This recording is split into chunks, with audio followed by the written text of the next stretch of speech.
तो सुख दुख जैसा कुछ भी न होने पर भी इसका अनुभव होता है, और बंधन सा कुछ न होने पर भी उसकी प्रतीति होती है। इसके निवारण का उपाय क्या है? उपाय श्री मैत्रेयी मुनि बता रहे हैं। सवै निवृत्ति धर्मेण वासुदेवानुकंपया भगवद भक्ति योगेन तिरोधत्ते शनैरिह। इसके निवारण का उपाय है निष्काम भक्ति योग।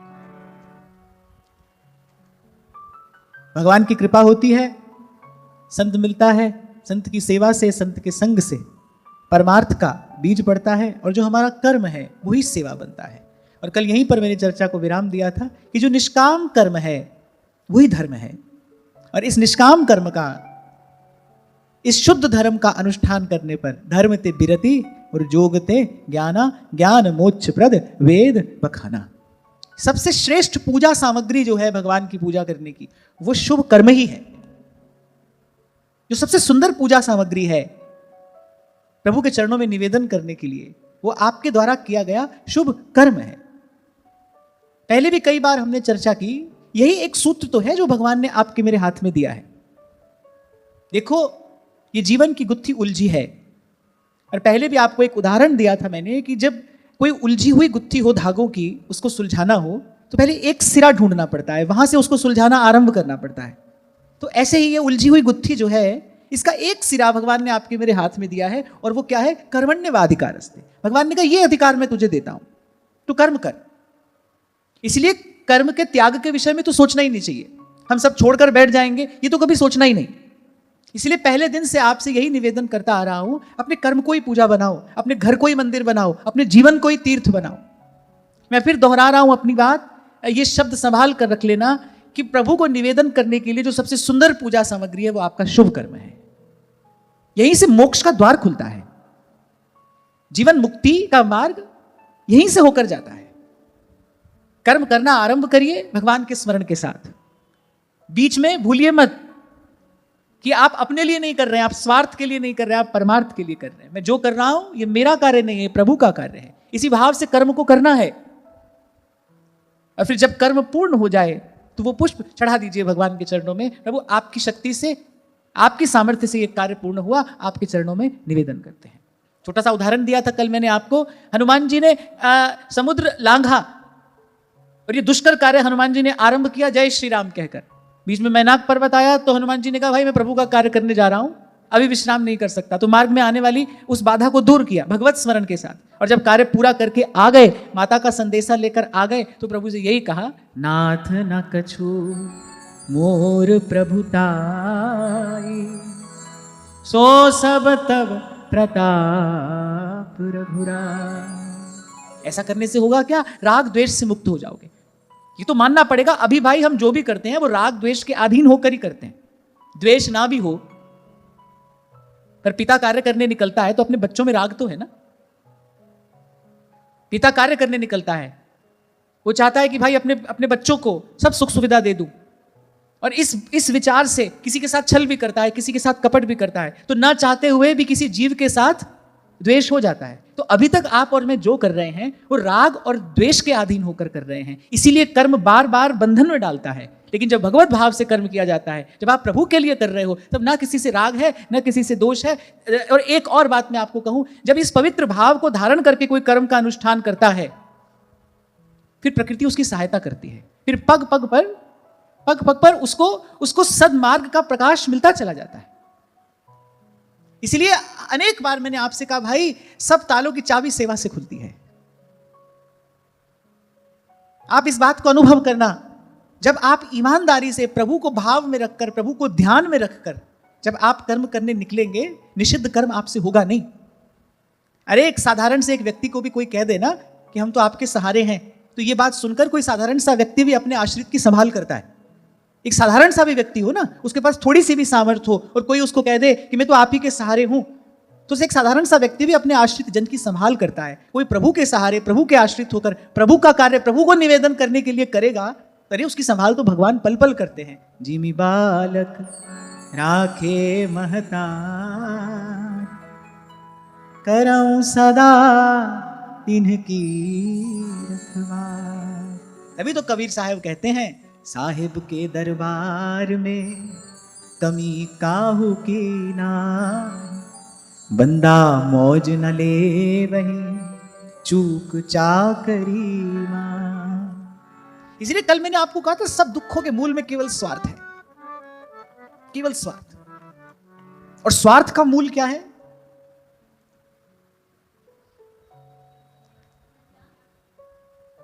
और सोचो, स्वार्थ का मूल क्या है? स्वार्थ के अधीन होकर व्यक्ति कर्म करता है, कारण क्या है? कुछ दिन पहले आपसे मैंने कहा था कि अध्यात्म की इस परिधि में पाप क्या है? स्वयं को देह मानना पाप है। स्वार्थ के मूल में अज्ञान है, आपने ठीक उत्तर दिया। लेकिन अज्ञान क्या है? स्वयं को देह मानना अज्ञान है। क्योंकि जैसे आप स्वयं को देह मानोगे, जैसे कोई स्वयं को स्त्री माने तो भाई पुरुष की ओर आसक्ति होगी, पुरुष माने स्त्री की ओर आसक्ति होगी। आप अपने आप को माता मानो तो बालक में आ सकती है, पत्नी मानो तो पति में आ सकती है, पति मानो तो पत्नी में आ सकती है। स्वयं को शरीर मानते ही तो राग द्वेष का ये व्यापार आरंभ होता है। इसीलिए बुद्ध जनों ने कहा कि अपने आप को शरीर मानना ही सब पापों का मूल है। जो कहा ना, मोह सकल व्याधिन कर मूला। मोह है कि अपने आप को शरीर मानना, यही मोह है। आप हो तो भगवान के, आप हो तो प्रभु के। शरीर तो आपको एक उपकरण मिला, एक साधन मिला भगवत प्राप्ति के लिए, भगवत साधन के लिए। स्वयं को शरीर मानकर बैठे, बस यहीं से पांव पड़ा गलत मार्ग पर और चलते चले गए, और फिर प्रभु से बहुत दूर कहीं इस संसार की इस घोर भव अटवी में खोई गैया तेरी, और खो गया जी। भूल यहीं से हुई। तो इस भूल के सुधार का उपाय क्या है? इस भूल के निवारण का उपाय क्या है? भाई भगवान ने जो सिरा हाथ में दिया ना कर्म का, उसी को संभालिए। इसलिए मैंने कहा कि छोड़कर तो बिल्कुल भी नहीं बैठ जाना है। और जो छोड़कर बैठते हैं, जो छोड़कर बैठ जाते हैं, वो इत व्यवहार न उत परमारथ बीच ही बीच जो जन्म गवायो। हाथ में कुछ नहीं आता। गीता में भगवान ने दोनों मार्ग बताए अर्जुन को। दोनों मार्ग बताने के बाद भगवान ने कहा किंतु ये जो कर्म योग का मार्ग है, ये मुझे अधिक प्रिय है। कर्म योग ही मुझे अधिक प्रिय है, जो करता चले और मुझे निवेदन करता चले, मुझे समर्पित करता चले। अरे ये जिंदगी उसी की है जो किसी का हो गया। मैं तो कहता हूं और कुछ समझ में आए ना आए, इतनी बात समझ लीजिए, अपने आप को समझा दीजिए कि भाई कबीर साहब एक बड़ी सुंदर बात कहते हैं, बोले देह खेह हो जाएगी। बोले कबीरा जब तक देह है, कबीरा जब तक देह है, देह कछु देह, और बोले देह खेह हो जाएगी। खेह माने राख। बोले देह खेह हो जाएगी, फिर कौन कहेगा देह? अरे कबीरा जब तक देह है, देह कछु देह। बोले इसको तो एक दिन समाप्त हो ही जाना है, देह खेह हो जाएगी, कौन कहेगा देह? ठीक है, मैं कहूंगा सब कुछ छोड़कर कोई किसी गिरी कंदरा में जाकर बैठ जाए, भगवान का ध्यान करे, उसको भी भगवान मिल जाएंगे, पर मुझे लगता है ये मार्ग श्रेष्ठ है। जीवन किसी के काम आ जाए, ये जीवन सेवा में जाए, जीवन के बाद कुछ मिले। अरे मिलेगा जब मिलेगा। अभी प्रभु ने जीवन दिया है, अभी पहले इसका आनंद लिया जाए, अपने जीवन को उत्सव बनाया जाए। तो इसलिए इतनी बात समझ लीजिए, अपने मन को समझा दीजिए। भाई और कुछ समझ में आए ना आए, पर कम से कम ये जीवन तो किसी के काम आए। जो भी हमारे पास है, बल है, बुद्धि है, विद्या है, किसी के काम आ सके। और मैं एक और बात कहूंगा, आपके काम आने से किसी का काम बने ना बने, ये आपको नहीं सोचना है। अपने मन में तो आप और मैं इतना पवित्र संकल्प रखें, हे प्रभु ये जीवन सेवा में लगे। आप ईमानदारी से संकल्प करोगे, आपके मन में ये पवित्र भाव होगा, भगवान कृपा करेंगे।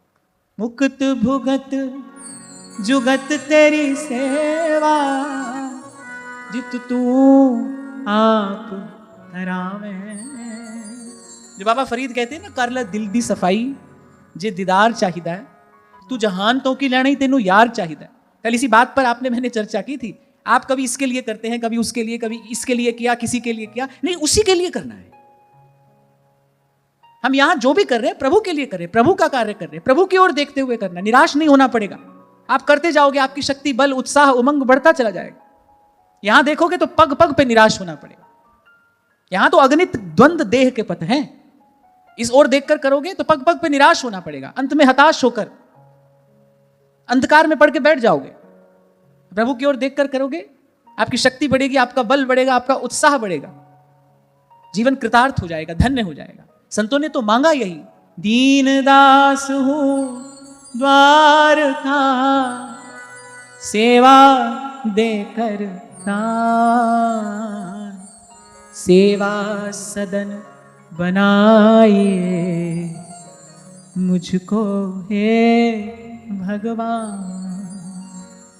हे प्रभु, आपके द्वार पर आए हैं प्रसाद लेने के लिए, सेवा का प्रसाद दीजिए, सेवा में रख लीजिए, सेवा में स्वीकार कर लीजिए। और मैं कहता हूं कुछ और मांगने की कभी आवश्यकता नहीं पड़ेगी। पहले भी आपसे मैंने कहा था, प्रभु की सबसे अधिक प्रीति, प्रभु का सबसे अधिक लाड़ दुलार अगर किसी पर होता है तो अपने सेवक पर होता है। और भगवान के सबसे निकट अगर कोई है तो वो भगवान का सेवक ही है। भगवान को अगर तत्व से कोई जानता है तो भगवान का सेवक ही जानता है। और भगवान पर किसी का अगर अधिकार है तो वो भी भगवान के सेवक का ही है। राम दुआरे तुम रखवारे, होत न आज्ञा बिन पैसारे, सब सुख लहे तुम्हारी सरना, तुम रक्षक काहू को डर। अधिकार होता है सेवक का। संसार में जो स्वामी होता है उसका स्वभाव कुछ और है, प्रभु का स्वभाव कुछ और है। संसार में स्वामी कितना भी उदार क्यों ना हो, अपने आप को थोड़ी दे देता है, अपने स्थान पर थोड़ी बैठा लेता है सेवक को, पर यहां प्रभु अपने आप को ही दे देते हैं। कितनी बड़ी बात है। मैं कई बार इस पंक्ति का विचार करता हूं, बड़ा आनंद होता है मुझे कि देखो राम जी का दरबार है, हुकुम किसका चलता है? हुकुम हनुमान जी का चलता है। अब कहने को तो हनुमान जी हमेशा ही चरणों में बैठे हैं, सदा प्रभु के चरणों की ओर दृष्टि है, मस्तक झुकाकर बैठे हैं, कुछ भी कहो, पर भाई उनकी आज्ञा के बिना कोई जा नहीं सकता है वहां पर। तो असली अधिकारी कौन हुआ, असली स्वामी कौन हुआ? तो इसलिए जब बात प्रभु की हो तो सेवक केवल कहने के लिए सेवक होता है, अधिकार तो उसका स्वामी से भी बड़ा है। तभी तो ध्रुवदास जी कह रहे भाई इन सखियों की कृपा मनाऊं, तब या रस की कणिका पाऊं। ये कृपा करेंगी तो कोई एक बूंद हमको मिलेगा। ये कोई अतिशयोक्ति नहीं है कि लाल जी की स्वामिनी श्री प्रिया जी हैं और इन दोनों की अगर कोई स्वामिनियां हैं तो वो तो सखियां हैं, उनके अधिकार में ये धन है। ध्रुवदास जी कहते हैं इनकी कृपा होए तो ये रस उर में आवे। पहले युगल सरकार चाहे भी तो कुछ नहीं कर सकते। प्रिया जी को अगर किसी को दर्शन देना हो तो प्रिया जी श्री ललिता जी से श्री विशाखा जी से कहती है कि मुझे ले चलो उसके पास। जब तक इनकी अनुकूलता ना हो, जब तक ये संग ना चलें, जब तक ये आगे आगे चलकर मार्ग ना बनाएं, तब तक तो प्रिया जी नहीं जा सकती। तो अधिकारी कौन हुआ? केवल कहने को ही तो किंकरियां हैं, इनका अधिकार देखो। इसलिए मैं तो कहता हूं भाई, जैसे अभी थोड़ी देर पहले आपसे मैंने कहा ना, सब तालों की चाबी एक है सेवा। दिन रात भगवान से यही कहो प्रभु मुझे सेवा में रखना। कभी पहले भी आपसे मैंने कहा था मैं किसी से सेवा कराऊं ये भाव तो मन में ही नहीं आए। हम कराएं नहीं किसी से सेवा। जब तक श्वास है तब तक बस सेवा की आस बनी रहे, पर सेवा करते रहें। मैं आपको अपना अनुभव बता रहा हूं, आप इसको अन्यथा न लेना। आपका तन मन धन सब स्वस्थ रहेगा, आप प्रसन्न रहोगे, बल शक्ति उत्साह से भरे रहोगे। एक भाव अपने जीवन में स्थिर करके रखो, प्रभु आपकी सेवा में रहेंगे। तेरे सेवक को किछ नाही। इन महापुरुषों ने केवल कविता नहीं कही है, ये उस पार के अनुभव हैं जो आपको मुझे सुनने को मिल रहे हैं इन संतों के शब्दों में। तेरे सेवक को किछ नाही, जमुना आवे मेरे राम राय, तू संता का संत दे।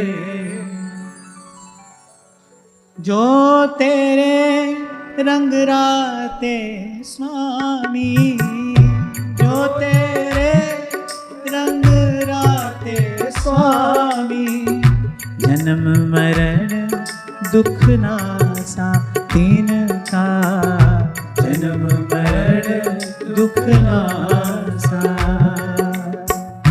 तेरी बख्शना मेटे कोई, तेरी बख्शना मेटे कोई, सतगुरु का दिलासा,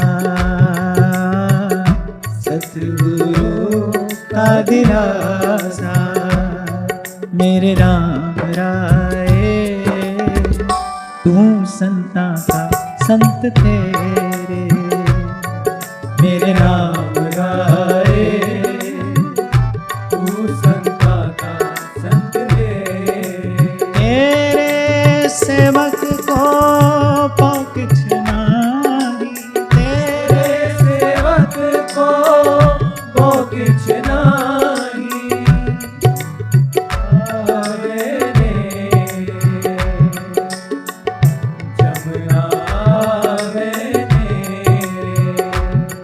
मेरे राम आए, तू संता का संत तेरे। मेरे राम आए, तू संता का संत तेरे। जैसे बड़े लंबे रोग के बाद जब कोई स्वस्थ होता है तो उसको कैसा स्वर्गीय अनुभव होता है, हल्का फुल्का सा शरीर हो जाता है। ऐसे ही जब जीवात्मा निर्भयता का अनुभव करती है, वास्तविक निर्भयता का जब अनुभव करती है, तब आनंद से प्रथम परिचय होता है। अपने बल पर यह बात नहीं कह रहा हूं, पर संतों गुरुजनों की कृपा से जो ये अनुभव जीवन में हुआ वो आपके साथ साझा कर रहा हूं कि जैसे ही भाव जीवन में स्थिर होता है कि मैं कौन, मैं प्रभु का सेवक हूं, जैसे भाव जीवन में स्थिर होता है, बस वैसे ही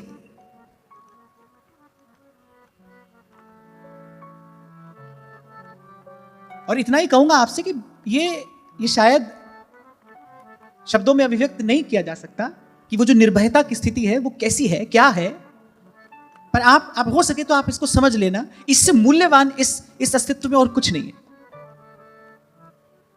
जब जन्म जन्म के पराधीन को स्वतंत्रता का अनुभव होता है, इससे सुंदर और क्या हो सकता है, इससे मूल्यवान और क्या हो सकता है। जीव जन्म जन्म से अधीन है ना, स्वार्थ के अधीन है, इन्हीं बेड़ियों से जकड़ा है। वर्षों से बंधन में पड़ा जब कोई स्वतंत्र होता है तो स्वतंत्रता से अधिक मूल्यवान उसके लिए क्या होता है। ऐसे ही जन्म जन्म से बंधन में पड़ा पराधीन जीव जब इस प्रकार की स्वतंत्रता का, निर्भयता का अनुभव करता है, तो इससे महत्वपूर्ण, इससे मूल्यवान, इससे सुंदर और कुछ भी नहीं। इसलिए मैंने कहा ठीक से कह नहीं पा रहा हूं, मैं नहीं कह पाऊंगा, पर आप हो सके तो इसे समझना। और यात्रा आरंभ होगी सेवा से। मांगिए भगवान से, आंचल पसार कर मांगिए, दिन रात मांगिए। कहो एक बार मेरे साथ, दीन दास हूं द्वार का, सेवा देकर दान, सेवा सदन बनाइए मुझको हे भगवान। देखो स्वार्थ की गति नीचे की ओर है, स्वार्थ अधोगामी होता है, परमार्थ ऊर्ध्वगामी होता है। एक जल की धार है, जब नीचे की ओर जाती है तो उसका रूप कैसा होता है, और वही जल की धार जब ऊर्ध्वगामी होती है, किसी फव्वारे का दृश्य अनुभव करिए, वही जल की धार जब एक छोटा सा यंत्र लगाया जाता है और जल की धार ऊर्ध्वगामी होती है, आप देखो एक तो उसकी पहुंच कितनी दूर तक हो जाती है, उसका सौंदर्य कितना बढ़ जाता है, उसको देखने वाले का मन प्रसन्न हो जाता है। गर्मी के दिनों में चलता हुआ फव्वारा देखो, मन को कितना सुंदर लगता है। ठाकुर जी के सन्मुख सेवा में पधराया जाता है फव्वारा। ऐसे ही जीवन धारा है, जब अधोगामी होती है, अधिक से अधिक क्या कर लोगे, अपना पेट पाल लोगे, अपने परिवार का पाल लोगे। और मैंने तो कुछ दिन पहले कहा था, यह भी एक कोरा भ्रम ही है, मैंने किसी को पाला, मैंने किसी को पोसा, मैंने किसी को बड़ा किया। ना भाई, जो जीव आया है वो अपना प्रारब्ध लेकर आया है। तुम कुछ भी नहीं करो तो भी उसके भाग्य में जो है वो तो उसको मिलेगा, उसकी झोली में आ गिरेगा। यह भी एक भ्रम ही है। और स्वार्थ में पड़ा व्यक्ति अधिक से अधिक कर क्या सकता है, अपना पेट पाल लेगा, अपने परिवार का, छल कपट और पाप करके कर लेगा धन का संग्रह अपने पुत्र के लिए। पर हमारे यहाँ तो बड़े लोग बहुत विचार करके ये बात कहते थे, भाई अगर कुपुत्र है तो भी उसके लिए क्यों धन इकट्ठा करना है, सुपुत्र है तो भी उसके लिए क्यों इकट्ठा करना है, धन तो इकट्ठा करने के लिए है ही नहीं, इससे तो परमार्थ करो, इससे तो सेवा करो। और अब प्रसंग आया है तो लगे हाथ एक और बात भी आपको कहता चलूं, जैसे माता पिता का कमाया हुआ धन बच्चे के काम आता है ना, ऐसे माता पिता के सत्कर्म भी कभी कभी बालक की रक्षा करते हैं। आप धन कमाकर दे जाओगे तो हो सकता है कि बिना परिश्रम के कमाए धन से बालक की बुद्धि बिगड़ जाए, हो सकता है वो बिल्कुल पुरुषार्थहीन हो जाए, हो सकता है कुमार्ग पर चल पड़े, लेकिन आप उसके लिए सत्कर्म की, संस्कार की संपत्ति छोड़कर जाओगे, उसका जीवन अवश्य सफल होगा। किसी भी दृष्टि से आप देखो, जो संतों का जीवन दर्शन है, नतमस्तक तो उसी के सन्मुख होना पड़ेगा अगर आप निष्पक्ष होकर विचार करो। तभी कबीर जी ने कहा, साईं इतना दीजिए जा मैं कुटुंब समान, मैं भी भूखा ना रहूं, साधु न भूखा। मैं इतनी बात तो बड़ी विनम्रता पूर्वक आपसे आज कह रहा हूं कि ये बात किसी व्यवहार में लगे व्यक्ति के लिए नहीं है, पर साधक के लिए अवश्य है। आपके जीवन में आवश्यकता से अधिक कुछ भी हुआ, वो आपको दूषित किए बिना नहीं रहेगा।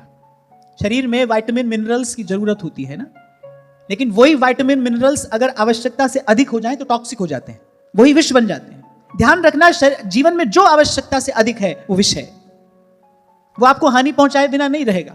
और फिर धन, जिसके साथ ही अनेक अनेक अनर्थ रहते हैं, धन के साथ ही अनेक अनर्थ रहते हैं, ये धन का स्वभाव है। उसके संग्रह में कोई लगे फिर तो भाई उसका बच पाना कठिन नहीं, असंभव है। कल इसी बात पर तो हम देर तक चर्चा करते रहे ना भाई, बीच का एक रास्ता है। अब अगर हम धन की बात करें तो ऐसा भी नहीं कह सकते कि भाई नहीं चाहिए, यह भी समाधान नहीं है। अब हम यहीं पर आकर बैठे हैं तो भाई इस सब व्यवस्था के लिए धन की आवश्यकता तो है, पर जितना चाहिए प्रभु उतनी व्यवस्था करते हैं। तो ऐसा भी नहीं कह सकते नहीं चाहिए, वो भी ठीक नहीं है ना भाई कि हम उसको इकट्ठा करते ही चले जाएं। शायद बहुत पहले कभी हमने इस विषय पर चर्चा की थी। कुछ लोगों के जीवन में संग्रह नाम की वृत्ति होती है, उनको इकट्ठा करने का शौक होता है और इसका परिणाम क्या आता है? उनका हृदय, उनका भाव इतना संकीर्ण, इतना संकुचित हो जाता है, फिर वो अपने हाथ से दे नहीं सकते। और मनुष्य के देह का फल संत क्या बता रहे हैं? बोले देह कछु दे, बोले देह धरे का फल यह है, देह कछु दे। और संतों को तो लोभ होता है सत्कर्म का, साधक को तो सत्कर्म का लोभ होना चाहिए भाई, अधिक से अधिक जितना कर सकता हूं कर लूं, क्योंकि वो ये जानता है यही संपत्ति मेरे साथ जाएगी। जो यहां धरा है वो तो भाई धरा ही रहेगा, जो संपत्ति साथ जाएगी वो तो उसकी चिंता करता है। साधक के मन में लोभ है, पर सत्कर्म का लोभ है। जितना हो सके अधिक से अधिक सत्कर्म मेरे द्वारा हो जाए। अरे यहां तो अपने अपने हिस्से की आधी रोटी में भी आधी संत बांट कर पाते हैं। संतों की सीधी सरल बातों में बड़े बड़े गूढ़ रहस्य होते हैं। संत सीधे सरल शब्दों में कहते हैं, बोले बांट के खाना और वैकुंठ को जाना। भाई प्रभु ने जो दिया है, प्रभु का प्रसाद समझेंगे तो बांटेंगे। अच्छा, एक और बात यहां से हाथ में आ जाती है, जो आपको मिला है अगर आप उसको प्रभु का प्रसाद समझ रहे हो तो प्रसाद तो भाई बांट कर ही पाना चाहिए। आप अपनी कमाई समझ रहे हो तो धरो अपनी छाती पे, फिर देखो अंत में क्या होता है। भाई आज तो ऐसा युग, ऐसा समय आ गया, पुत्र पिता का शत्रु हो जाता है। किसके लिए? धन के लिए। कोई मित्र नहीं है, कोई सुहृद नहीं है, जो है सब धन ही है। आज के युग में तो सब अनर्थ इसी में रहते हैं। अगर इसके दूषणों से मुक्ति का कोई एक उपाय है, पहली बात तो संतोष हो, और फिर जो मिले वो भी बांट कर पाइए। कभी कहा था मैंने आपसे, सात्विक जीवन मेरे विचार से तो यही है, हमारी आवश्यकता कम हो और फिर जो हमको मिले उसमें भी बांट कर पाए। भूखे रहने की चिंता ना करना। भगवान की जिस पर कृपा होती है, भगवान जिसके अनुकूल होते हैं, उसके चावल का एक दाना लेकर त्रिलोकी को तृप्त कर देते हैं। अगर प्रभु अनुकूल हैं, किसी बात की चिंता का कोई कारण नहीं है। रूखी सूखी रोटी खाकर भी, कबीर अपनी वाणी में कहते हैं, बोले 7 गांठ कौपीन में। कौपीन का वस्त्र छोटा सा तो होता है, बोले उसमें भी 7 गांठ हैं, उसमें भी 7 टांके लगे हैं। बोले 7 गांठ कौपीन में, पर गिने इंद्र को रंक। ऐसा होता है साधु, ऐसा होता है उसका जीवन, ऐसा होता है उसका ऐश्वर्य। यहां पर बैठे बैठे बात बनाने से कुछ नहीं होगा भाई, कहने सुनने से थोड़ी देर का मनोरंजन हो जाएगा। इसको करके देखो, संतों की कृपा से थोड़ा सा इसको करके देखा मैंने, तो इतने विश्वास से आपके बीच में आज ये बात मैं कह पा रहा हूं। इसलिए प्रयास करना कि बहुत अधिक संग्रह जीवन में ना हो। भगवान ने गीता में संकेत किया विशेष इस ओर। भगवान ने कहा साधक के जीवन में 2 गुण होने चाहिए, एक एकांत और एक अपरिग्रह। 2 गुण कौन से? एकांत, अपरिग्रह। बोले साधक के जीवन में ये 2 गुण अवश्य हो। एकांत से तात्पर्य है लोगों की बहुत भीड़ ना हो, और अपरिग्रह से तात्पर्य है वस्तुओं की बहुत भीड़ ना हो। एकांत माने बहुत अधिक अनावश्यक संबंध ना हो हमारे। कहने वाला सरल से शब्दों में कहता है, भाई सफर का मजा लेना है तो सामान कम रखिए। आपको भी इस जीवन यात्रा का सुख लेना है तो भाई अपनी गठरी हल्की रखना। जिसकी गठरी भारी होगी वो पथिक तो भाई बड़ी बड़ी जल्दी थक जाएगा। अपनी गठरी हल्की रखना ना, जीवन में बहुत अधिक संबंध हो, जो प्रारब्ध से मिला है बस उतना पर्याप्त है। यह भी एक वृत्ति होती है लोगों में, इसको भाई बनाया, उसको बहन बनाया, वो पूरा जीवन भर भाई बहन ही बनाते रहते हैं। ये हमारा भाई, ये हमारी बहन, गंगा किनारे मिले तो भाई बन गए, तो बहन बन गए। तो इससे बचना चाहिए, साधक को तो बचना चाहिए।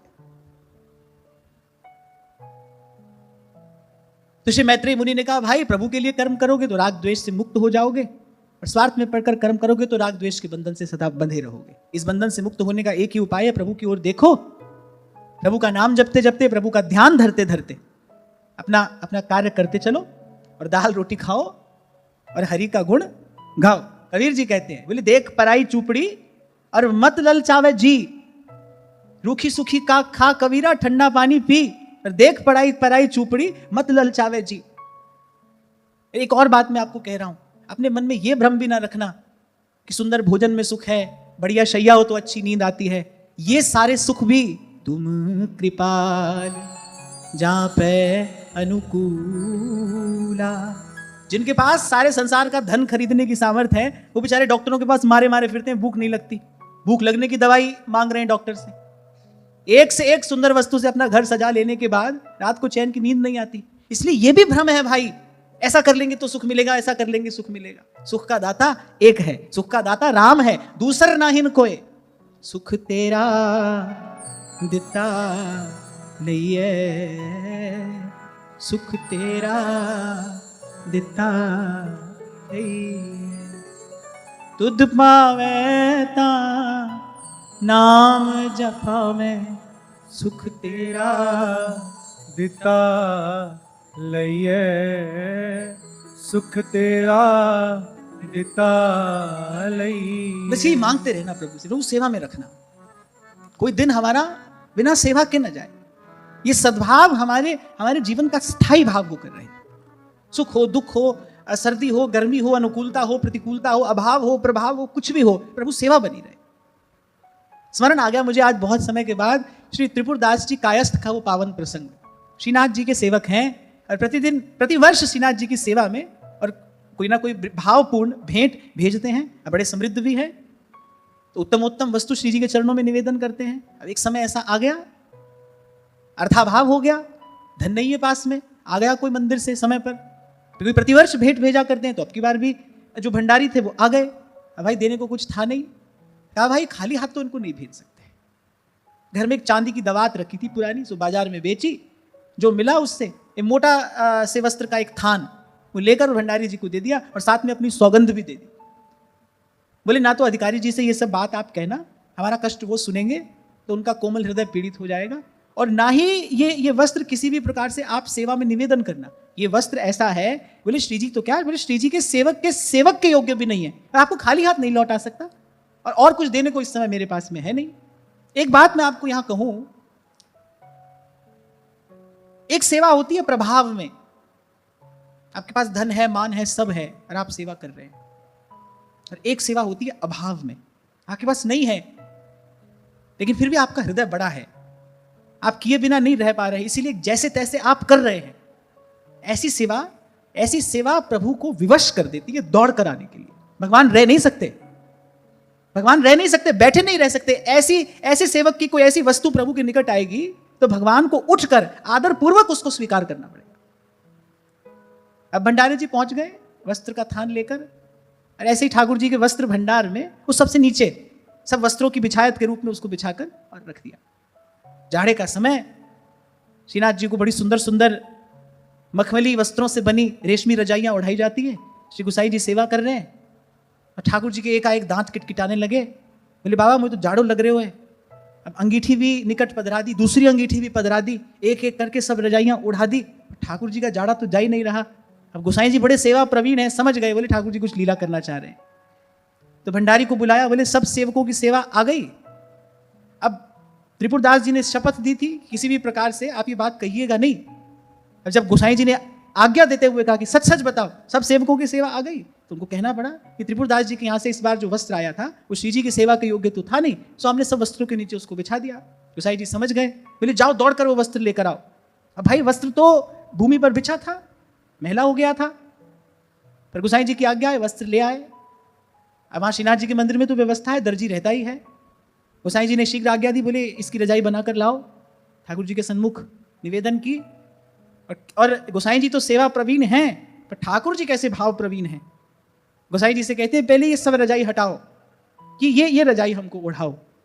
वो रजाई ठाकुर जी ने ओढ़ी तो ठाकुर जी ने शयन किया। तो बैठे नहीं रह सकते भगवान अगर कोई अभाव में सेवा करे। इसलिए मैं कह रहा हूं वस्तु की ओर ना देखना, अपनी ओर ना देखना, बस प्रभु से ये कहना, प्रभु मुझे सेवा में रखना। एक एक दान प्रभु से मांगो, एक प्रसाद प्रभु से मांगो, प्रभु मेरे जीवन का कोई दिन आपकी और आपके जन की सेवा के बिना ना जाए। तेरे जन के हित लगे, तन मन धन सब ठाट। अरे अरे जीवन का असली धन तो यही है, आपको वास्तविक समृद्धि तो यही बनाता है। और बिल्कुल नहीं देखना अपनी ओर, आपके पास कुछ है कि नहीं, प्रभु की ओर देखना। याद रखना, साहिब के दरबार में कमी काहू की नाही। और भाई आपको इस बात का प्रमाण चाहिए हो तो मैं आपके सामने बैठा हूं। जिस दिन ठाकुर जी यहां से गए तो ठाकुर जी की श्री विग्रह की न्यौछावर देने के लिए भी कुछ नहीं था मेरे पास। बिहारी जी की गली से ये छोटे छोटे युगल सरकार के विग्रह मेरे मन को भा गए। पहली बार वृंदावन आया था, मन में इच्छा हुई इनको संग ले चलूं, तो भाई उनकी न्यौछावर मेरे पास थी नहीं। ऐसी एक अंगूठी मैंने पहनी थी, वो ब्रिजवासी को दी। मैंने कहा भैया इनको दे दो, क्योंकि मुझे तो ये भी पता नहीं था कि मैं लौटकर कभी वृंदावन आ भी पाऊंगा कि नहीं, फिर से यहाँ आना भी होगा कि नहीं। एक बार तो उसने वो अंगूठी रख ली, मैं 2 कदम आगे गया, रात का समय, 9:45 बज रहे थे, शयन आरती के बाद की घटना है। अगले दिन सुबह सुबह हमको चलना था। मैं 2 कदम चला और उसने आवाज लगा कि मुझे कहा, बोले आप ये ले जाओ। मैंने कहा भैया मुझे पता नहीं है मैं लौट कर आऊंगा कि नहीं। कुछ 1600-1700 रुपए मुझे देने थे उसे। मैंने कहा भैया मुझे पता नहीं मैं आऊंगा कि नहीं, और आप मुझे जानते भी नहीं, तो आप इसको रख लो। बोले अरे हम नहीं जानते तो क्या हुआ, यहाँ की सरकार तो आपको जानती है। मैंने आप कहीं नहीं जा सकते, आप लौट कर आएंगे। तो मुझे लगा भाई ब्रजवासी है, आशीर्वाद दे रहा है, ठाकुर जी का श्री विग्रह साथ में चले। भाई तब कुछ नहीं था। और एक बात आपको लगे हाथ और बता दूं, जो सेवा का सुख मुझे उन दिनों में मिला जब सुबह से शाम तक की चिंता होती थी भाई ये सेवा कैसे होगी, इस सेवा की व्यवस्था कैसे होगी, जो सेवा का सुख तब मिला वो सेवा का सुख आज नहीं है भाई। आज सब कुछ है, एक इशारे पर जो चाहो वो सन्मुख आता है। पर भाई सेवा का सुख तो तभी था। इसलिए कह रहा हूं अपनी ओर ना देखना, बस आप प्रभु से मांग यही लीजिए, इसी बात की आशा अभिलाषा लेकर प्रभु के सामने जाना। प्रभु आपकी और आपके जन की सेवा के बिना जीवन का कोई दिन नहीं जाए। और यही उपाय मैत्रेय मुनि भगवान की माया की निवृत्ति का बता रहे हैं। बोले ऐसा जन भगवान की माया से मुक्त हो जाता है। तेरे सेवक को पौ किछ नाही और जम्ब न आवे नीरे। बोले इस प्रकार जब भगवान के भाव, भगवत भाव से सेवा करते करते जब सब इंद्रियां लग जाती हैं भगवान के भजन में, अशेष संक्लेश शमं विधत्ते गुणानुवाद श्रवणं मुरारे कुतः पुनस्त चरणारविंद पराग सेवारतिरात्ममुक्ता। बड़ा प्यारा श्लोक है। और कह रहे जब राग द्वेष आदि ये सब विकार नष्ट हो जाते हैं, हृदय शुद्ध हो जाता है, तो बोले तब मुख से गाया हुआ भगवान का गुण बोले जन्म जन्म की पाप राशि को नष्ट करके दुख राशि को शांत कर देता है। यही बात थोड़ी देर पहले मैंने आपसे कही कि उस स्थिति का शब्दों में व्याख्यान कर पाना संभव नहीं है, अनुभव का विषय है। आप हो सके तो संकेत समझ लेना। वो अनुभव कैसा है, जैसे जन्म जन्म के बंधन में पड़े किसी को स्वतंत्रता मिली हो, कोई जन्म जन्म से कारागार में पड़ा है और एकाएक उसे मुक्त कर दिया गया है, वो कुछ ऐसा अनुभव है। और इसे ही महापुरुष जीवन मुक्ति भी कहते हैं। तो कह रहे कहां से चलोगे, ऐसे ही अपने आसपास अपने निकट सबकी सेवा करते करते चलोगे, बोले यहां पहुंचोगे। एक दिन मन राग द्वेष से मुक्त हो जाएगा, बुद्धि शुद्ध हो जाएगी, अंतःकरण निर्मल हो जाएगा। बोले जब तब गाओगे भगवान का गुण। व्यास जी कहते हैं जो सुख होत गोपाल ही गाए, जो सुख होत गोपाल ही गाए। सूरदास जी का पद है, गाओ।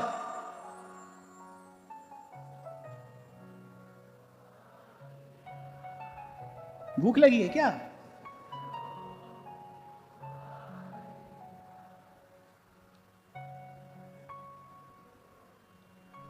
क्या होता है, लेने वाले से खींच कर लेनी पड़ती है वस्तु। याचक जाता है, वो पहले बड़ी मनुहार करता है, प्रशंसा करता है, तब कोई अपनी गांठ में से कुछ निकाल कर देता है। ऐसे आपसे भी कह कह के कहलाना पड़ता है। गाओ।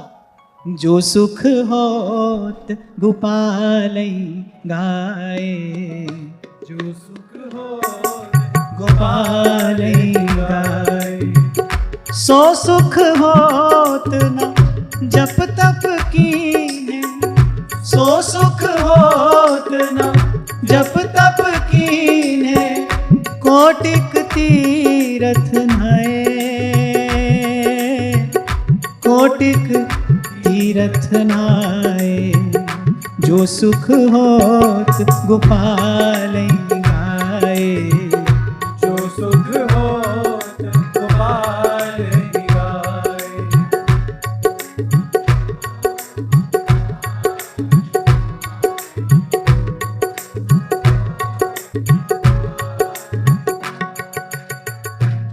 अरे संतों की इस वाणी को गाने वाले का हृदय वैकुंठ बन जाता है। इस समय कोई संकोच ना किया करो। आप सोचो आप अकेले बैठे हो यहाँ, आप हो और प्रभु हैं, यही सोचकर गाया करो। जो सुख होत गोपाल गाए,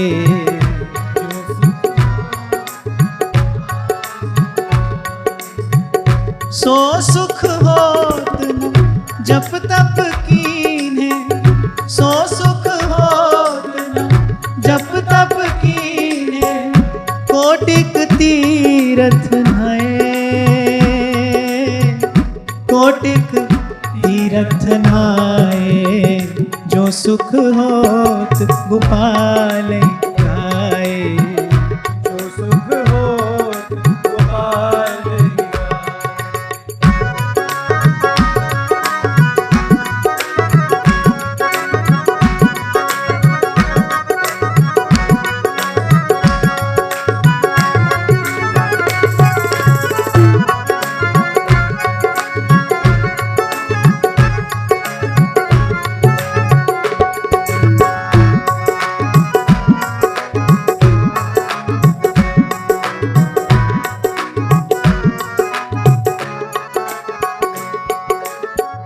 दिए लेत नहीं चार पदारथ, चरण कमल चितलाए, दिए लेत नहीं चार पदारथ, चरण कमल चितलाए, तीन लोक त्रिन सम कर देखत, तीन लोक त्रिन सम कर देखत, नंद नंदन पुर आए,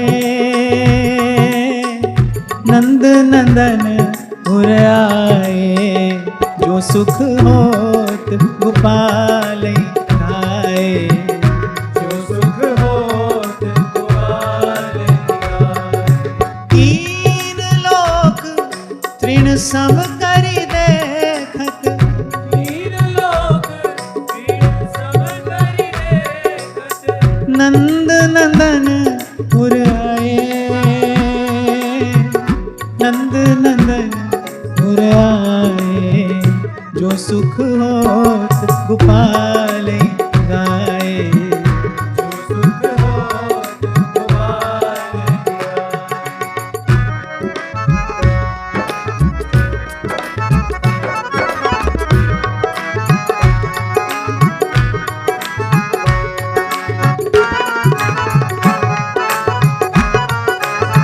हरि बोल।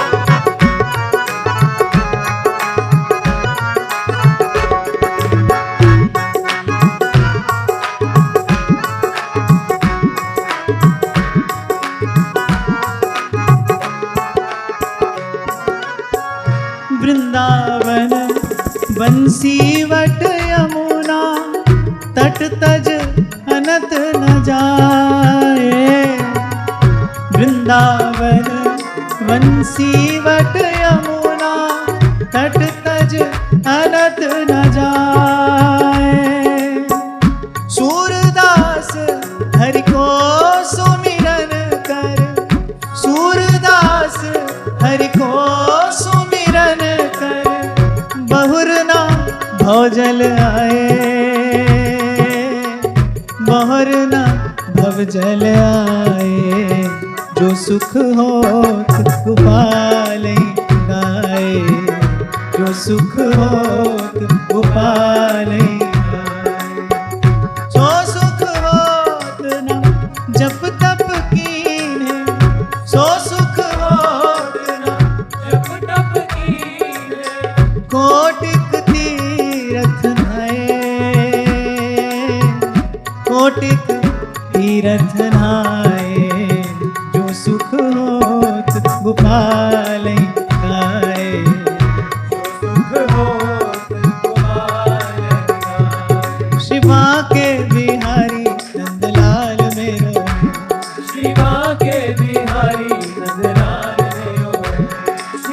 के बिहारी नंदलाल मेरो है, शिवा के बिहारी नंदलाल मेरो है, गोविंद मेरो है, गोपाल मेरो है, गोविंद मेरो है, गोपाल मेरो है, गोविंद मेरो है, गोपाल मेरो है, शिवा के बिहारी नंदलाल मेरो है, शिवा के बिहारी नंदलाल मेरो है, शिवा के बिहारी नंदलाल मेरो है, गोविंद मेरो है, गोपाल मेरो है, गोविंद मेरो है, गोपाल मेरो है, गोविंद मेरो है, गोपाल मेरो है, गोविंद मेरो है, गोपाल मेरो है, गोविंद मेरो है, गोपाल मेरो है, गोविंद मेरो है, गोपाल मेरो है, गोविंद मेरो है, गोपाल मेरो है, गोविंद मेरो है, गोपाल मेरो है। सूरदास हरि को सुमिरन कर, बहुर न भव जल आए, बहुर न भव जल आए, जो सुख हो गोपाल गाए, जो सुख हो गोपाल गाए। इसलिए कल कह रहा था आपसे भाई, हम जैसों का निस्तार तो इसी गंगा में गोता लगाने से होता है। आपके संग बैठकर यहां थोड़ी देर के लिए भगवान का नाम, भगवान का गुण गा लिया, हमको लगा सब तीर्थों में स्नान हो गया। और यहां मैत्रेयी मुनि कहते हैं, कुतः पुनस्त चरणारविंद पराग सेवा रतिरात्म लब्धा। कह रहे जब बुद्धि शुद्ध हो जाती है, प्रभु के नाम का, प्रभु के यश का गुणगान करने में किसी अद्भुत अनिर्वचनीय आनंद की अनुभूति होने लगती है, जिसका अनुभव करके संत कहते हैं, जो सुख है सत्संग में सो वैकुंठ ना हुए।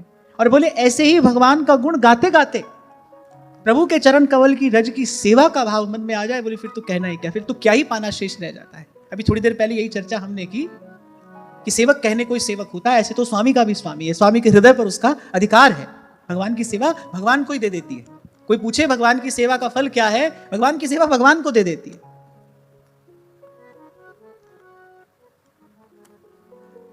बात तो बड़ी थोड़ी सी है, सेवा है, सत्संग है और सुमिरन है। ये जितना सब कुछ है, ये तो तीन बात समझने के लिए है। स्नान तो इसी त्रिवेणी में नित्य करना है, सेवा है, सुमिरन है और सत्संग है। और ये तीनों ये एक दूसरे के पूरक हैं। यहां पर इसमें सबसे पहले सत्संग है। प्रथम भक्ति संतन करी संगा, दूजी रति मम कथा प्रसंगा। भगवान ने नवदा भक्ति में एक प्रकार से सत्संग सेवा सुमिरन का ही उपदेश किया, लेकिन आरंभ कहां से किया? बोले पहली भक्ति यही है, प्रथम भक्ति संतन करी संगा। सब सद्गुणों का मूल यही है, सारे सद्गुण इसी में निवास करते हैं। इसलिए ध्रुवदास जी कहते हैं, कहा न होई सत्संग ते। बड़ा अद्भुत वाक्य है उनका। अरे देखो तिल और तेल, मोल तोल सब फिर गयो, पायो नाम फुलेल। कहा न होई सत्संग। मेरे पास जितने भी दीक्षा निवेदन पत्र आते हैं, या और भी साधक लोग जो अपना भाव लिखकर भेजते हैं, मैं अगर कहूं कि 100 में से 95, तो कोई अतिशयोक्ति नहीं होगी, 100 में से 95 लोगों के उस दीक्षा निवेदन पत्र में या जो भाव वो लिखकर भेजते हैं, उसमें एक बात समान रूप से मिलती है कि कथा श्रवण करते करते, सत्संग का सेवन करते करते अब मन शांत हो रहा है, अब हमारा जीवन बदल रहा है। और इस बात पर तो हमने कई बार चर्चा की कि भाई अपने कल्याण के लिए जो शक्ति चाहिए वो चिर शांति से उद्भूत होती है, और यही सत्संग का प्रसाद भी है। राग द्वेष की निवृत्ति हो, ये सब दूषण दूर हो। तो ये श्लोक मुझे बड़ा प्यारा है। मैं कई वर्षों से इसका गान किया करता था कि प्रभु के यश विस्तार की इच्छा से प्रभु का गुण गाते गाते किसी अद्भुत अनिर्वचनीय आनंद की अनुभूति होने लगती है। और यहां सूरदास जी तो कह रहे हैं, जो सुख होत गोपाल गाए। फिर वो सुख कैसा है? सो सुख होत न जप तप कीन्हे। बोले वो किसी योगी को, किसी सिद्ध को नहीं मिलता है। ये सुख तो भगवान का गुण गाने वाले को ही मिलता है। कोटिक तीरथ नहाए, कोटिक तीरथ नहाए, जो सुख हो गोपाल गाए, जो सुख हो गोपाल। कोई तो सुख मिलता होगा भाई। 28 कल्पों से आपके मेरे पास तो इतनी बुद्धि भी नहीं कि इसको गिन सकें। 28 कल्पों से काक भुसुंडी जी भगवान की कथा कह रहे हैं, बस कथा ही कह रहे हैं। यही उनका जीवन है और यही जीवन सिद्धि भी है, बस भगवान का गुण गा रहे हैं। कोई तो सुख मिलता होगा, कोई तो सुख मिलता होगा कि कहने वाला कह रहा है कि सो वैकुंठ ना हो। एक बार चलने को तैयार हो गए उद्धव जी भगवान के साथ, फिर बोले नहीं नहीं यही रहेंगे। करोगे क्या? बोले आपका गुण गाएंगे। आपकी कृपा से हमने इस बात का अनुभव कर लिया है, इससे अधिक सुख और कुछ नहीं है। इससे अधिक सुख, इससे घना सुख और कहीं नहीं है। आपका गुण गाएंगे, आपके भक्तों का संग करेंगे, आपके प्यारे संतों के संग बैठेंगे और आपका गुण गाएंगे। और बोले ऐसा करते करते कभी कभी ऐसी भावना मन में आ जाए कि प्रभु के चरणों की सेवा मिले, बोले फिर तो कहना क्या, क्योंकि ये इच्छा ही रोम रोम को किसी अद्भुत आनंद से भर देने वाली है। तो अब तक की चर्चा से एक भाव जो आपके मेरे हाथ आया, इसी को प्रसाद स्वरूप आज ग्रहण करना। बस प्रभु से यही प्रार्थना करो, नित्य करो, निरंतर करो, प्रभु मेरे जीवन का कोई भी दिन आपके और आपके जन की सेवा के बिना न जाए। और मैं फिर कह रहा हूं, आपका तन रोगी है, आपका मन अस्वस्थ है, आपके पास साधन नहीं है, इस ओर बिल्कुल न देखना। साहेब के दरबार में कमी काऊ की नाई। अरे यही तो मेरे प्रभु की सामर्थ्य है। जहां की कृपा पंगु गिरी लंघ है, जहां की कृपा पंगु गिरी लंघ है, रंग चले सिर छत्र धराई, चरण कमल बंदो हरिराई। एक छोटा सा अनुभव आपसे कह रहा हूं, ऐसी ऐसी बात प्रकट नहीं करनी चाहिए। शायद 1 वर्ष पहले की घटना होगी। माँ ने मुझे कुछ राशि दी और कहा कि ये राशि किसी बच्ची ने दी है जो पूरा महीना भर किसी के यहाँ सेवा सहयोग का कार्य करती है। उसको जो थोड़ा सा धन मिलता है उसके बदले, तो कई महीने उसने एकत्रित करके उसने राशि दी है कि आप इसको श्री जी की सेवा में लगाना। वो राशि जैसे ही मेरे हाथ में आई, हाथ में आते ही मेरी आंखों से अश्रुपात होने लगा। अभी भी मेरा मन वैसा ही है। इसीलिए मैंने आपको कहा कि जब कोई प्रभाव में सेवा करता है बात कुछ और होती है, लेकिन जब कोई अभाव में भी सेवा करता है, भाई भगवान आदर से उठकर उसकी सेवा को स्वीकार करते हैं। स्वीकार किए बिना रह नहीं सकते। इसीलिए अपने जीवन में अभाव प्रभाव ना देखना, सेवा करना। सेवा का भाव ही हमारी संपत्ति हो, यही हमारी समृद्धि हो। और एक बार ही चमत्कार अपने जीवन में देखो तो सही। मैं बार बार आपसे कह रहा हूं तो किसी आधार पर आपसे कह रहा हूं, एक बार ही चमत्कार अपने जीवन में देखो। आपका जीवन आनंद से भर ना जाए तो आप कहना, ईमानदारी से, निष्कपट भाव से। भगवान ने कहा चौथी भक्ति मम गुणगन करे कपट तजगान। निष्कपट भाव से एक भाव ये अपने मन में आप ले आओ। कुछ और कहो ही नहीं प्रभु से, दिन रात यही प्रार्थना करो, प्रभु कोई दिन जाए नहीं मेरे जीवन से ऐसा जिस दिन आपकी सेवा ना हो, आपके किसी जन की सेवा ना हो। मुझे तो ऐसा लगता है भाई जीवन का वास्तविक आनंद तो यही है, नहीं तो खाना पीना सोना और ना कोई चीज। ये छोटा सा उदाहरण मैंने आपको दिया ना, एक जल नल से बहता है, एक धारा के रूप में बहता है, ठीक है भाई, बर्तन धो लो उससे, अपने शरीर का मैल धो लो, यही काम तो होता है उससे। और वही जल की धारा जब ऊर्ध्वगामी बनाई जाती है किसी फव्वारे से, तो आप देखो उसका दर्शन कितना सुंदर होता है। कहां दूर तक जल के छींटे जाते हैं, सिंचन करते हैं, और देखने वाले को भी कितना आनंद मिलता है। ऐसे ही जब परमार्थ के द्वारा जीवनी शक्ति की दिशा ऊर्ध्वगामी कर दी जाती है, तो जीवन भीतर बाहर से सुंदर हो जाता है, श्लाघ्य हो जाता है, प्रभु के चरणों में निवेदन करने योग्य हो जाता है। आपने गर्मी के दिनों में श्री जी के मंदिर में फव्वारे का दर्शन तो किया ही होगा ना। अब ऐसा तो नहीं करते भाई बहुत गर्मी है, फव्वारा नहीं, चलो नल ही चला देते हैं। नल नहीं चलाया जाएगा, वो तो फव्वारा ही चलेगा। क्यों? क्योंकि जल जो जल की दिशा है ना वो बड़ी सुंदर है, उसकी गति बड़ी सुंदर है। ऐसे ही जब जीवनी शक्ति ऊर्ध्वगामी होती है, तब ये जीवन प्रभु के चरणों में निवेदन करने योग्य बनता है। और आप यहां देखें, ये दो महापुरुष चर्चा कर रहे हैं। विदुर जी ने कैसा गंभीर प्रश्न पूछा कि इस माया की निवृत्ति का उपाय क्या है। मैत्रेय मुनि कहने भाई सेवा माया की निवृत्ति का उपाय है। महाराज जी शायद इसीलिए स्वामी श्री शरणानंद जी महाराज कहा करते थे कि मैंने कुछ भी शास्त्र विरुद्ध नहीं कहा, उन्होंने जो भी कहा है वो शास्त्र का सार ही है। इसीलिए वो ये कहा करते थे भाई संसार से मुक्ति का उपाय है संसार की सेवा कर दो। यही बात यहां कही गई। इसलिए कुछ दिन पहले मैं आपसे कह रहा था भाई बड़ा आश्चर्य होता है, संसार के किसी भी कोने में कोई संत महापुरुष जन्मा हो, लेकिन जो सत्य की तरफ चला है उसके शब्द अलग हैं, लेकिन वो जो बात कह रहा है वो बात एक ही है। उसके शब्द अलग हैं, उसकी अभिव्यक्ति अलग होगी, लेकिन वो बात एक ही कह रहा है।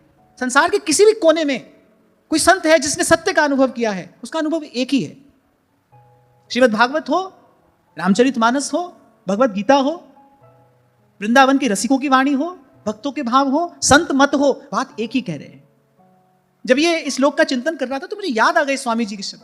वो ये बात बार बार कहा करते थे, बोले भाई संसार से मुक्ति का एक ही उपाय है, संसार की सेवा करिए। और यहां मैत्रेय मुनि विदुर जी से यही बात कह रहे हैं। आप देखो मैत्रेय मुनि विदुर जी को वो सुना रहे हैं जो भगवान मैत्रेय मुनि को सुना कर गए। ये भगवान के द्वारा दिया गया दिव्य ज्ञान है।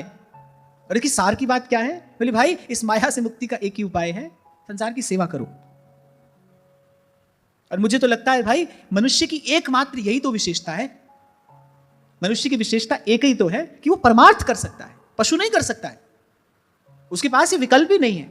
इसलिए संत ये भी कहते हैं कि मनुष्य का शरीर पाकर जो परमार्थ नहीं करता वो पशु तुल्य नहीं है।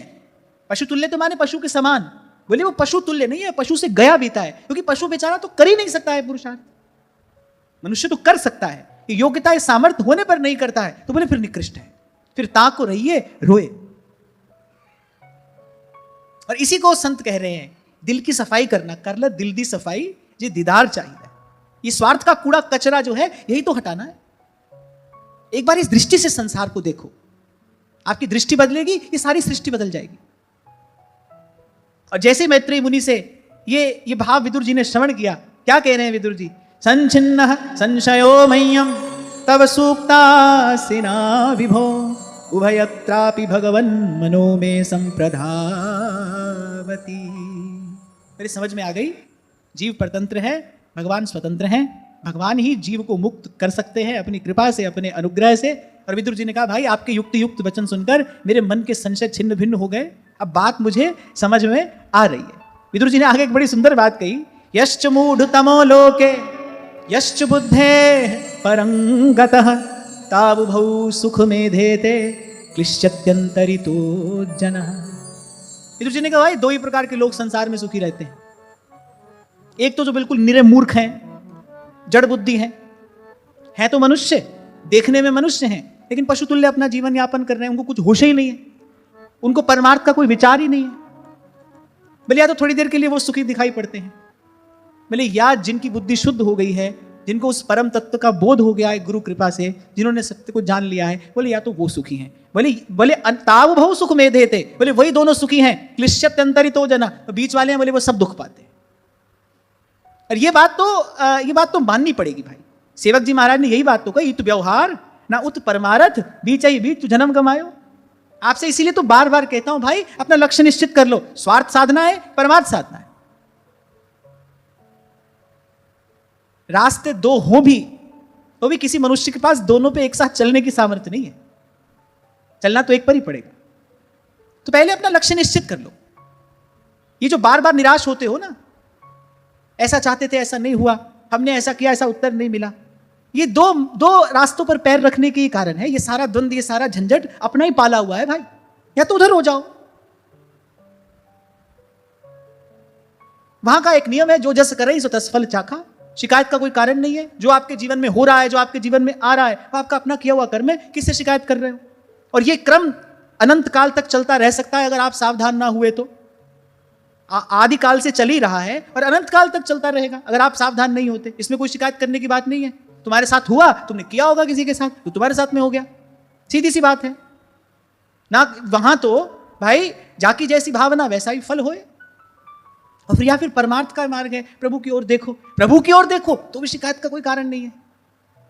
अगर प्रभु की ओर देखकर चल रहे हो फिर भी शिकायत का कोई कारण नहीं है। तेरे फूलों से भी प्यार, तेरे कांटों से भी प्यार, फिर एक मार्ग चुन लो। कल जिस विषय पर हमने विस्तार से चर्चा की, या तो कर्म करो फल के लिए कि भाई ये करेंगे इसके बदले में हमको कुछ मिलेगा, या तो कर्म करो फल के लिए, या फिर कर्म करो प्रभु के लिए। अब बीच बीच में रास्ता ना बदलो, कहीं नहीं पहुंचोगे। दो मार्ग किसी लक्ष्य की ओर जाते हो, 4 कदम एक मार्ग पर चले, फिर 4 दूसरे पर चल दिए, फिर वहां से 4 लौट कर आए, फिर 4 एक पर चले। ऐसा करके व्यक्ति कहीं पहुंचेगा? कहीं नहीं पहुंचेगा। कहीं पहुंचना है फिर एक मार्ग चुन लो। और इतने दिन सत्संग श्रवण करते करते हो गए, अब इतनी समझ तो आ गई होगी भाई 2 में से एक चुनना है तो कौन सा चुनना है। भगवान भी अर्जुन को 2 मार्ग बताते रहे, और अंत में भगवान ने कहा चल भाई तुझे बता ही देते हैं, सर्वधर्मान परित्यज्य मामेकम शरणम व्रज। ये सब बात छोड़ और मेरी शरण में आ। अहम त्वा सर्व पापेभ्यो मोक्षयिष्यामि मा शुच। डर मत, मैं समर्थ हूं, तू जैसा भी है, पर तेरे भय का, तेरी चिंता का, तेरे क्लेश का निवारण कर देने में मैं समर्थ हूं। इसलिए सब छोड़ और बस एक मेरी शरण में आ जा। सर्वधर्मान परित्यज्य।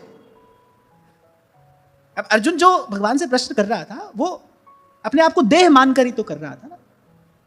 परसों यही बात तो आपसे कह रहा था, अपने आप को देह मानो तो कर्तव्य कुछ और है। देह मानो तो भाई स्त्री हो पुरुष हो, अब माता हो तो बालक के प्रति कर्तव्य है, पत्नी हो तो पति के प्रति कर्तव्य है। ये सब बातें भी शास्त्र में ही लिखी हैं, ये सब बातें भी शास्त्र में ही लिखी हैं। अपने आप को देह मानो तो फिर कर्तव्य ये है, अपने आप को प्रभु का मानो तो फिर कर्तव्य कुछ और है। फिर तो राम जपो और सुख पाओ।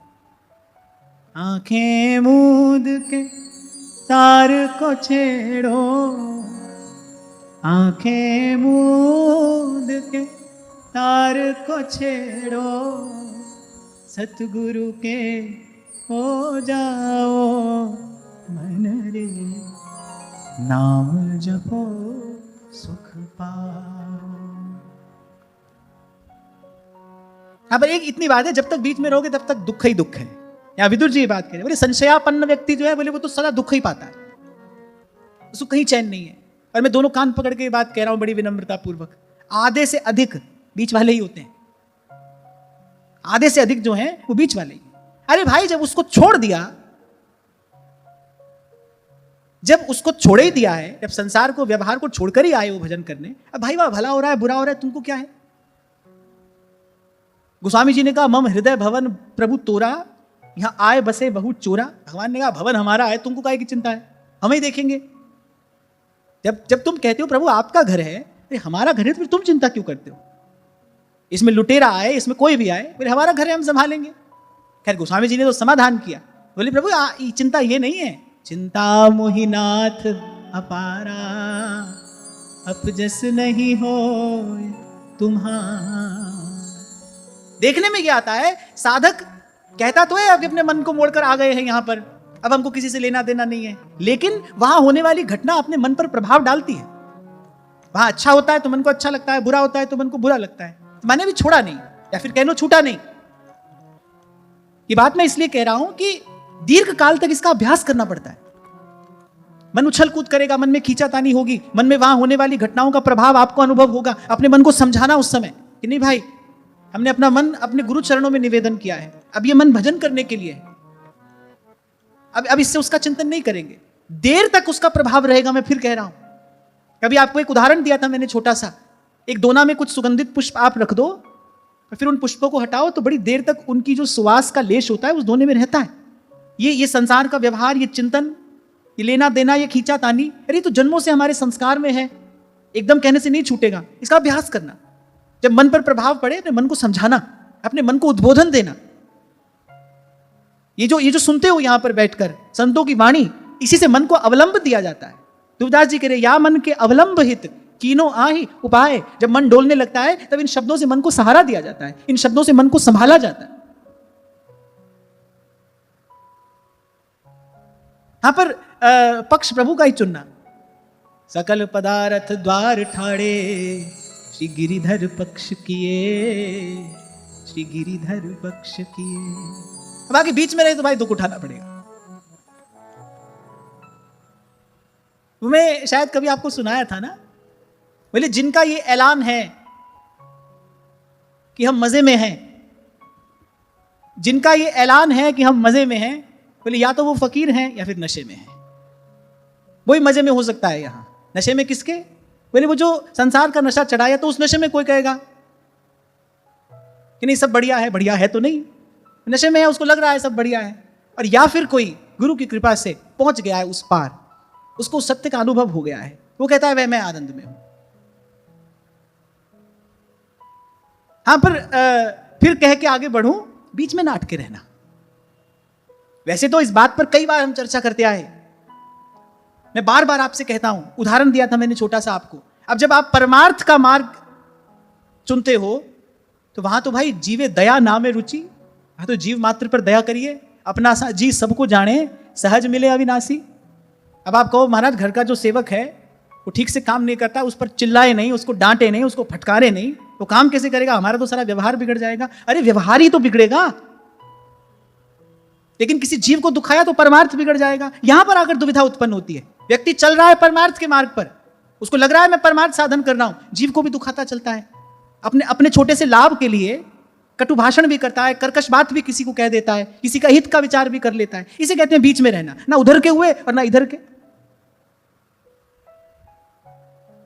इस वृत्ति से मुक्त होना है। महाप्रभु जी ने केवल इतनी सी बात कहकर ही व्यास जी का समाधान किया। व्यास जी, ये जो एक मन बहुत ठौर करी, कहू कौने सचु पायो। पहले तो व्यास जी ने यह बताया, फिर महाप्रभु जी ने अंत में अपना मत भी बता दिया। जय श्री हित हरिवंश, प्रपंच बंच सब काल ब्याल को खायो, और यह जिये जान श्याम श्यामा पद कमल संगी सिर नाय।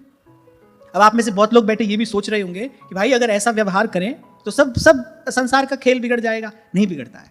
भगवत जो प्रभु सो लगे, तज नश्वर संसार, सब लज्जा भगवान को, क्यों बिगड़े व्यवहार। संत तो यही कहते हैं भाई, भक्त का व्यवहार भी भगवान बिगड़ने नहीं देते।